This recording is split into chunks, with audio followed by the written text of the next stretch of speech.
कैसा रहेगा अगर मैं आपसे कहूं कि आज के इस वीडियो को देखने के बाद आपको घंटा फर्क नहीं पड़ेगा कि सामने वाला इंसान आपके बारे में क्या सोचता है, आपके बारे में क्या बोलता है, बल्कि आप अपनी मस्ती में मस्त रहने लग जाओगे। आपने यह तो जरूर सुना होगा कि खुश रहने के लिए बुरे बनना सीखो, लेकिन अब यह ट्रेंड पुराना हो चुका है और जमाना बदल चुका है। पहले कलयुग था, लेकिन अब घोर कलयुग आ चुका है। इसलिए अब बुरे नहीं बल्कि हैवान बनो, तभी जाकर आप लाइफ में खुश रह पाओगे, तभी आप खुद को लोगों से बचा पाओगे। दोस्तों, वीडियो के लास्ट में मैं आपको 4 ऐसे रूल्स भी बताने वाला हूँ जिनको यूज करके आप उन 2 कौड़ी के लोगों के एटीट्यूड की धज्जियां उड़ा दोगे जो बात बात पर आपको औकात दिखा देते हैं। इसलिए वीडियो को लास्ट तक जरूर देखना। और हाँ, आप हैवान बनकर रहना चाहते हो या एक अच्छा इंसान बनकर, इसका जवाब आप इन दोनों कंडीशंस को जानने के बाद देना जो मैं अभी बताने वाला हूँ। तो सबसे पहले हम ये देखते हैं कि आखिर सीधा साधा और शरीफ बनकर रहने में क्या बुराई है।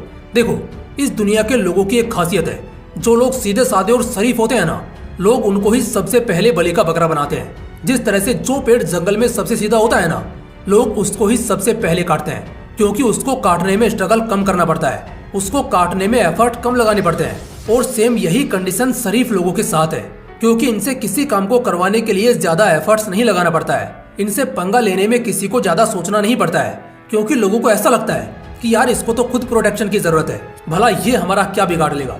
इस कारण ही सीधे साधे लोग हमेशा दूसरों से दब कर रहते हैं। किसी के एक बार कहने पर तुरंत उसके लिए काम करने के लिए रेडी हो जाते हैं, फिर चाहे उसका उस काम को करने में कोई बेनिफिट हो या ना हो, और वो इसी तरह से घुटन में ही जीते हैं। इनके साथ कोई गलत करता है ना, तब भी वो वहाँ से सुनकर आ जाते हैं। उनकी इतनी हिम्मत नहीं हो पाती है कि वो सामने वाले इंसान को बदले में कुछ सुना कर आ सके, और इस कारण वो ना चाहते हुए भी एक ऐसी लाइफ जीते रहते हैं जो उन्हें पसंद नहीं होती है, जिसमें उनको हमेशा एक तरह की घुटन होती रहती है।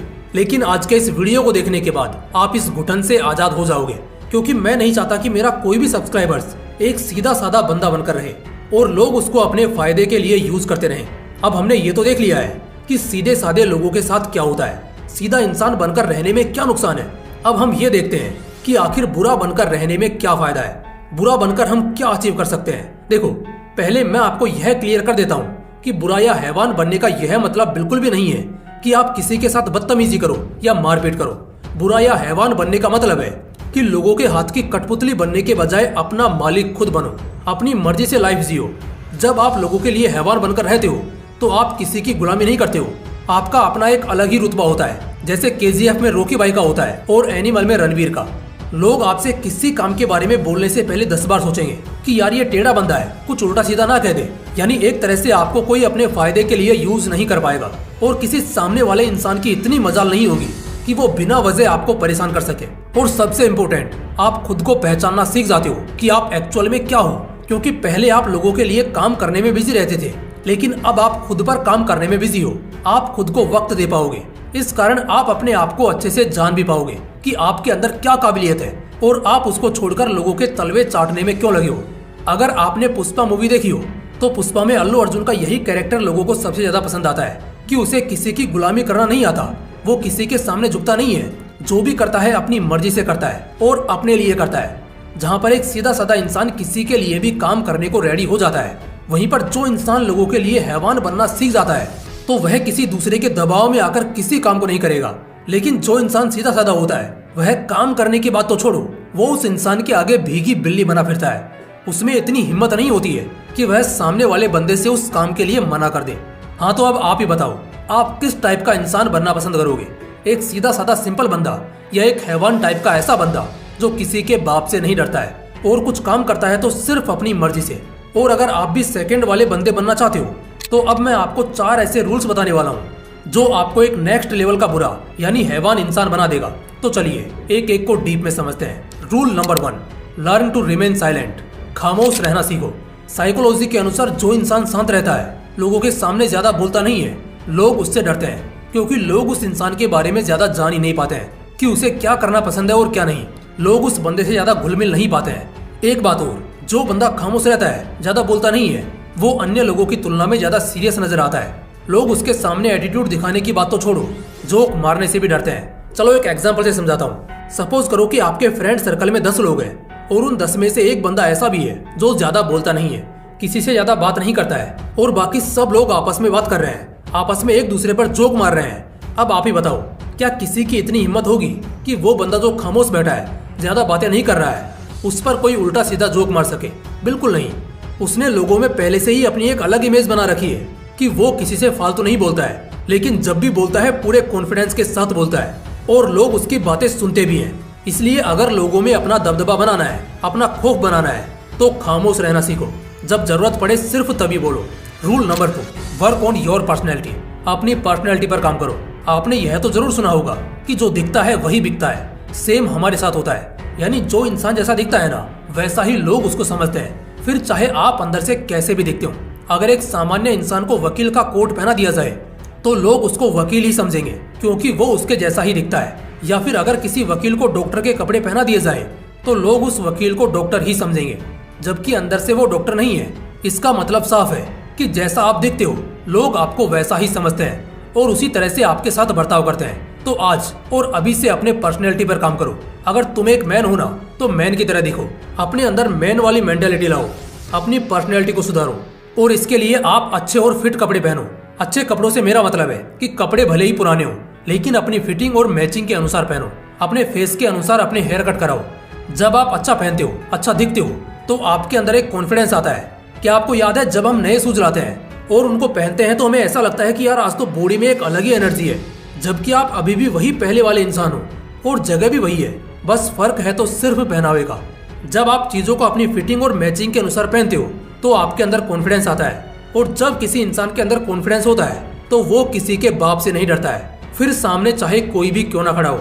और यही एटीट्यूड हमें अपने अंदर लाना है, ताकि लोग आपसे उलझने से पहले 10 बार सोचें कि यार यह बंदा थोड़ा अलग है। इससे उलझना ऐसा है जैसे उड़ते तीर को पकड़ना हो। इसलिए अपनी पर्सनैलिटी पर काम करो। रूल नंबर 3, लर्न टू से नो। लोगों को ना कहना सीखो। चलो आज मैं आपसे एक सवाल पूछता हूँ, उसका सच सच जवाब देना।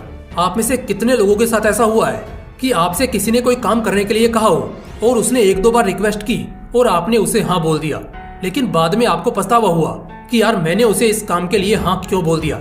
अपने दिल पर हाथ रखकर कमेंट में बताना कि आपके साथ ऐसा कितनी बार हुआ है कि आपके उस एक हाँ के वजह से आपको पछताना पड़ा हो, उसके काम को पूरा करने के लिए अपना टाइम वेस्ट करना पड़ा हो और आपका उस काम से कोई लेना देना भी नहीं था, लेकिन फिर भी आपने उस काम को करने के लिए खुद को परेशानी में डाला। पता है क्यों?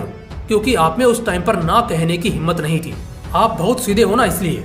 और आपकी इसी कमजोरी का फायदा सामने वाला इंसान उठाता है, लेकिन आज के बाद नहीं उठा पाएगा, क्योंकि आज के बाद आप भी ना कहना सीख जाओगे। तो इसके लिए आपको क्या करना है? जब भी कोई इंसान आपसे किसी काम को करने के लिए बोले तो आपको उसे हाँ बोलने से पहले खुद से 2 सवाल पूछने हैं। पहला, क्या आप ये जो काम कर रहे हो इसमें आपका भी कुछ फायदा है? दूसरा, क्या आप जो ये काम कर रहे हो इससे किसी ऐसे मासूम का भला भी हो रहा है जो इस काम को करने में असमर्थ हो? और अगर इन दोनों का जवाब हाँ है तो आप उस काम को कर सकते हो, लेकिन अगर इन दोनों सवालों का जवाब ना है तो आपको वो काम हरगिज नहीं करना है, फिर चाहे सामने वाला कितनी भी रिक्वेस्ट क्यों ना करे, क्योंकि वो इंसान आपके सीधेपन का फायदा उठाकर आपसे काम निकलवाना चाहता है। इसलिए आप उसे तुरंत वहीं पर मना कर दो, भले ही उसको बुरा लगे, क्योंकि हमें बुरा नहीं बल्कि उससे भी बड़ा हैवान बनना है। Rule number 4, killer attitude. इसका मतलब किसी को मारना नहीं है। किलर एटीट्यूड का मतलब है लोगों के इमोशंस के बहकावे में नहीं आना, क्योंकि जब सामने वाला इंसान नॉर्मल बातों से कंट्रोल नहीं होता है तो फिर लोग उसके इमोशंस के साथ खेलते हैं और 90% लोग यहीं पर मात खा जाते हैं। लेकिन आपको नहीं खानी है। आपको अपना एटीट्यूड ऐसा बनाना है कि उसमें दया भाव और इमोशंस कहीं दूर दूर तक नजर नहीं आए, तभी आप अपनी लाइफ में खुश रह पाओगे। अगर आप दूसरों के बारे में ज्यादा सोचोगे तो यह लोग आपको कहीं का नहीं छोड़ेंगे। आपको इन फालतू के लोगों के लिए नहीं बल्कि अपने लिए जीना है और अपनों के लिए ही काम करना है, क्योंकि बुरे टाइम में आपके साथ सिर्फ अपने लोग खड़े होते हैं और आपको सिर्फ वो करना है जो आपके लिए सही है, फिर चाहे लोग आपको शैतान बोले या हैवान। क्योंकि अगर आपको खुश रहना है, एक स्ट्रेसलेस लाइफ जीनी है, तो यह एटीट्यूड आपको अपने अंदर लाना ही होगा, तभी आप लाइफ में एक खुशहाल जिंदगी जी सकते हो। तो गाइस, ये थे वो 4 रूल्स जिनको अप्लाई करके आप लोगों के लिए एक हैवान बनकर अपनी जिंदगी को खुशहाल बना सकते हो, खुद के लिए जीना सीख सकते हो और लोगों के लिए काम ना करके अपने टाइम को वेस्ट होने से भी बचा सकते हो। तो ये वीडियो आपको कैसी लगी कमेंट बॉक्स में लिखकर जरूर बताना। बाकी अगर आपको वीडियो पसंद आई हो तो वीडियो को लाइक करने के साथ साथ चैनल को सब्सक्राइब भी जरूर करना। बाकी फिर मिलते हैं इसी तरह की एक और बवाल और इंटरेस्टिंग वीडियो के साथ। जय हिंद, जय श्री कृष्णा।